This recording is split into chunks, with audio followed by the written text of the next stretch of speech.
Hello, you are watching your daily fix with Atieno Nyarkasagam, and today is a special episode on whether I can have a piece of the American dream. Can I?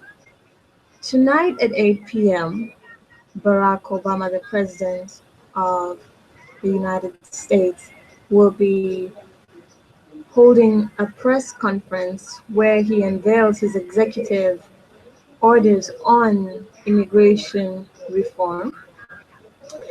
And I am looking forward to it, as with very many other immigrants in the United States, both legal and illegal, because it is not secret that the American immigration system is very problematic, racist, and quite simply inconsiderate of the dynamics of human movement, settlement, family, search for opportunity,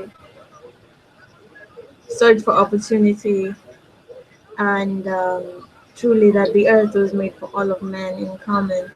And as they forge these kinds of regulations to govern the movement in and out of the country, they need to be more aware of, and more sensitive to all the needs of all parties involved. In particular, I speak as an immigrant to the country from the continent of Africa and a student. I came to the United States 4 years ago on a student visa. And off the bat, I will let you know, and many of my peers who have attempted to travel anywhere in the Western world, really, but especially to the US, it's very difficult. It's very difficult because the kinds of hoops you're made to jump over, the kinds of financial um, proofs that you have to demonstrate are ridiculous, even when you have been accepted and even sponsored into an institution of learning. And the experience right from the beginning within our own home countries at the embassies is terrible, humiliating, dehumanizing, and all the way through the kinds of checks at the entry gates at the airports and on borders. Immigrants, whether you are from South America, from the Caribbean, from Mexico, we are made to feel like cockroaches trying to creep into this clean house of America.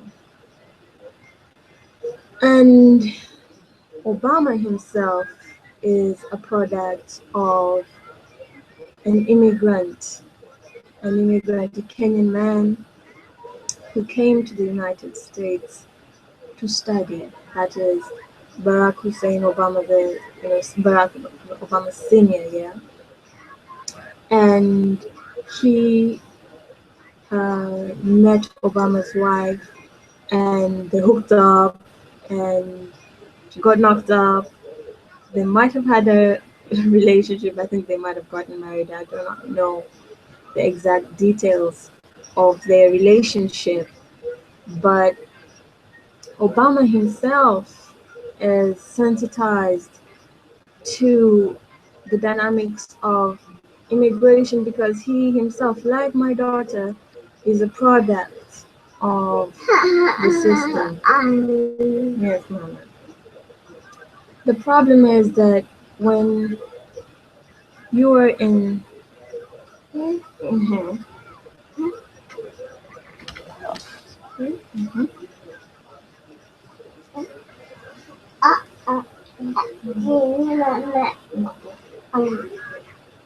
When you were in shoes like mine, you really are caught in between the cracks because on one hand, you're viewed as a traitor by Afrikaner nationalists on the continent for seeking opportunity in the US. Just give me a second.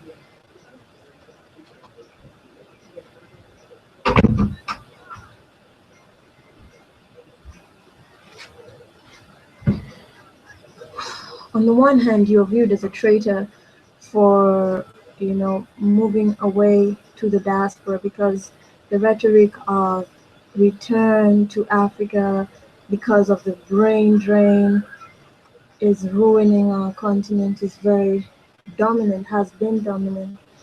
And for those who entered the US for whatever reason and have chosen to stay or have chosen to make the US or some other Western country their primary place of residency are already betraying this nationalistic and Africanist ideal, of returning and saving the continent, right? And on the flip side, you're caught between this system that despises you for being here, despises you for coming and taking away opportunities that would have otherwise gone to Americans. So we are viewed as coming in to take away jobs, one. Two, depending on your nationality, your presence here is in itself just a vile and unpleasant, sometimes even degrading addition to the social fabric of the United States. And if you are of the Hispanic population, you know, the whole rhetoric of racism is definitely there, and the whole, misunderstandings and misconceptions about our cultural backgrounds, our tendencies, and the kinds of prejudice that come along with that are straight up in our faces. So I cannot speak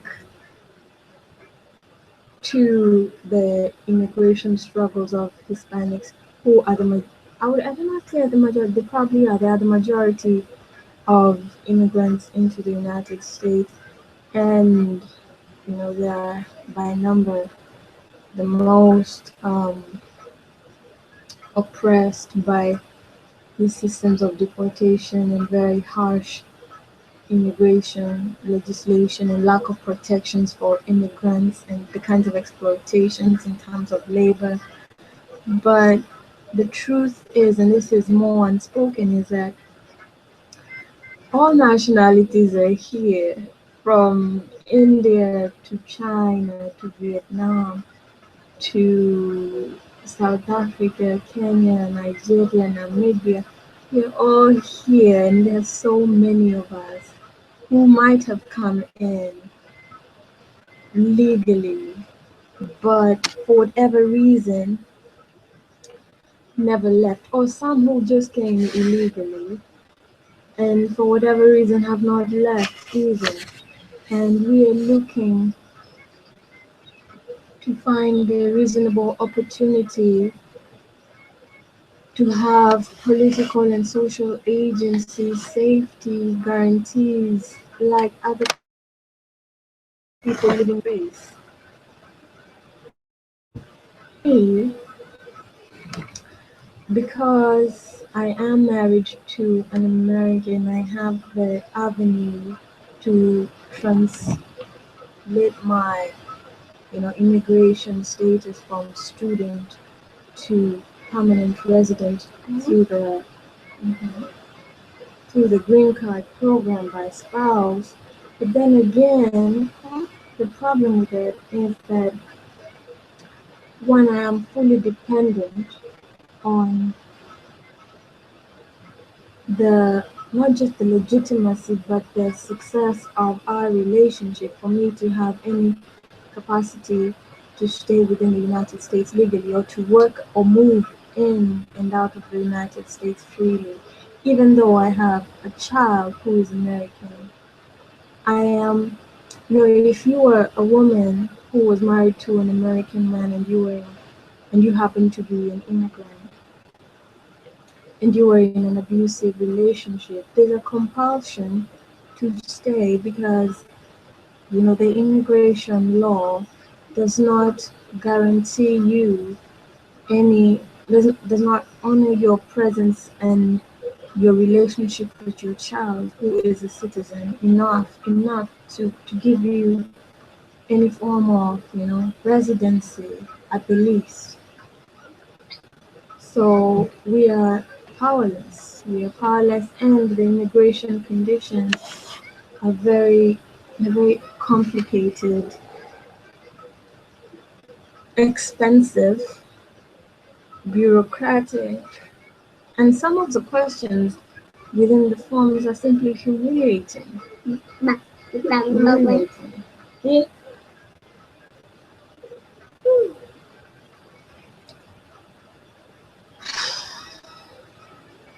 I am looking forward to hear what Obama says because there is, as much as this is not something that has affected me for an extended period, I definitely do have a vested interest because right now, for example, I am illegally in the United States. And though I have, put in my paperwork to try and change my status, there are so many, challenges. There's so many things to prove, like financially, and and it is just very complicated, and it doesn't make sense. It doesn't make sense that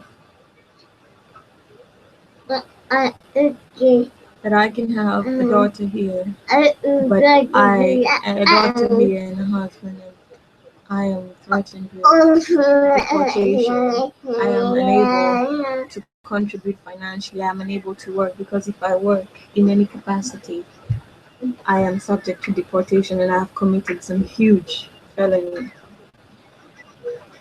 Um,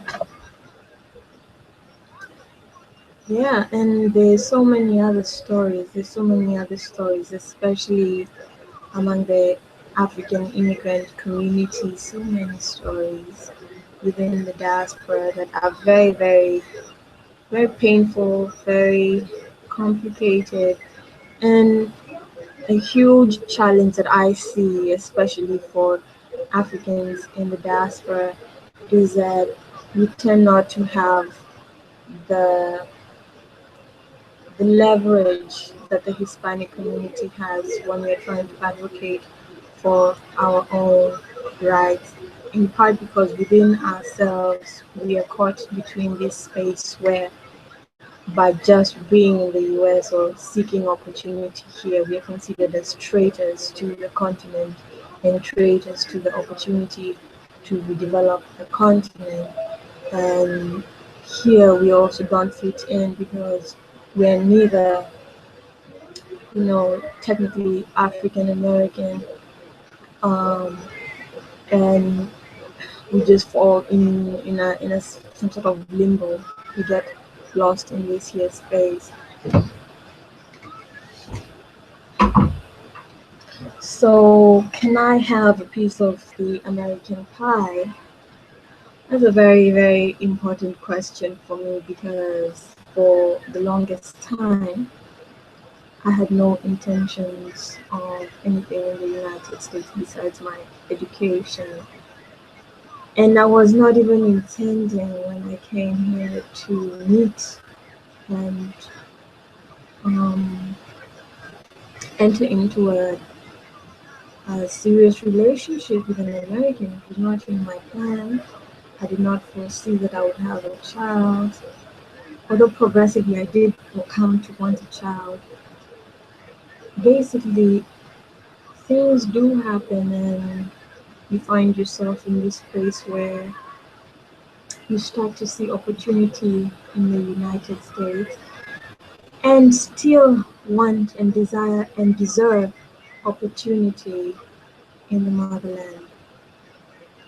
And so for me, for example, I can tell you that like it is a real limbo because I cannot work in the United States. As much as I can see opportunity, I am restricted by immigration law from working in any other space other than within my college campus. And since I graduated this past May, I am out of status. I am illegal. I'm supposed to have left the country, and yet I am here. And yet I am doing some stuff. I am farming. I am pursuing my interest in capturing and sharing stories and ideas through videos and audio recordings and writings and other things that I do, music and fashion and design and tailoring and farming and cooking and everything else I can get my hand and my heart into. But I feel like I'm in the United States, but I'm not, because in my mind and in my political education I have never been allowed to be here and to own and to desire and to deserve the American dream. And that is a real struggle, and I'm just beginning to articulate that I am not welcome. By my own consciousness, I'm not welcome to belong in this space, because belonging here is betraying, and desiring progress, desiring self-actualization here is betraying. And we are also met with a lot of kickback from the system if you are not legally here. Even those who aspire to get opportunities with companies here, it is very difficult. Even when you're so qualified, you have very skill, then once you graduate, so difficult and disappointing. Now,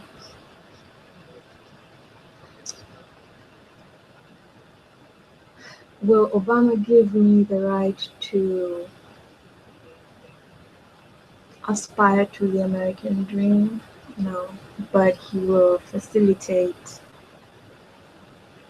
the landscape, the political landscape, the legal landscape for me to be able to.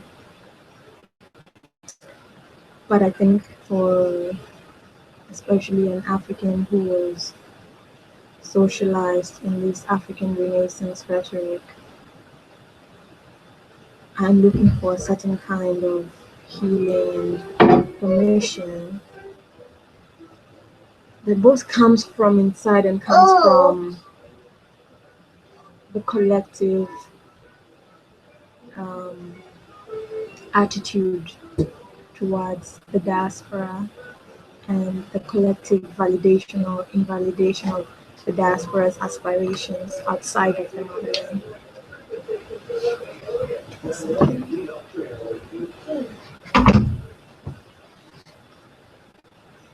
So,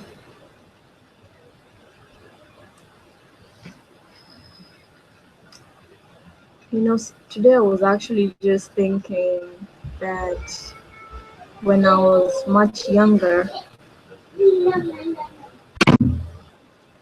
baby, it's a baby walking in and out of the room. Give me a second.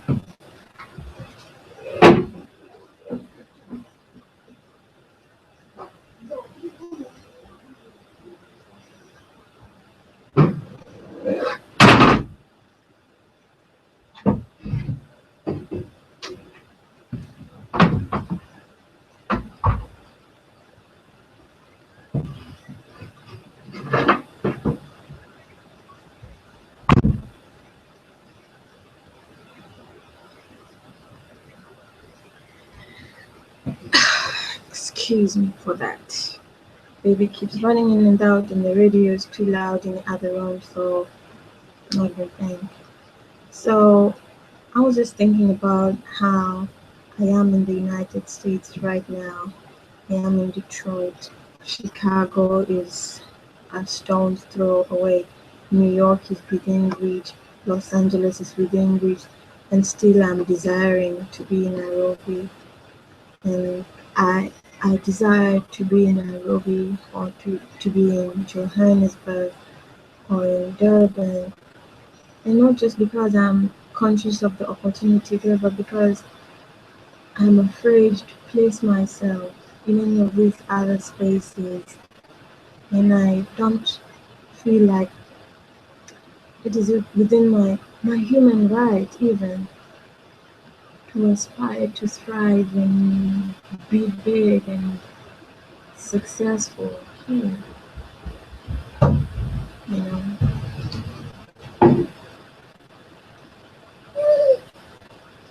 Good, good, good, good, good, good. Oh, okay. It's oh. Mama, Mama, okay. It's my mate. Oh, sama hello, sama hello, sama hello, sama hello.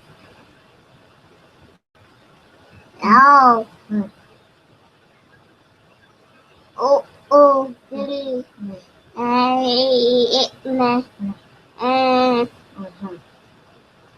Una feminine.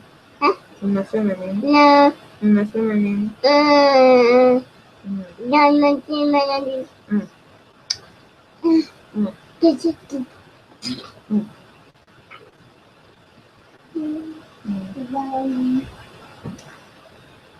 well, we are just going to wait and hear what Obama has to say and then discuss. Discuss that and we'll see. We'll see what comes out of it. Well, thank you for listening to your Daily Fix by Atieno Nyarkasagam. Recording live from Detroit. Today is the 20th of November, 2014. And you were listening to background music by James Brown. Good night.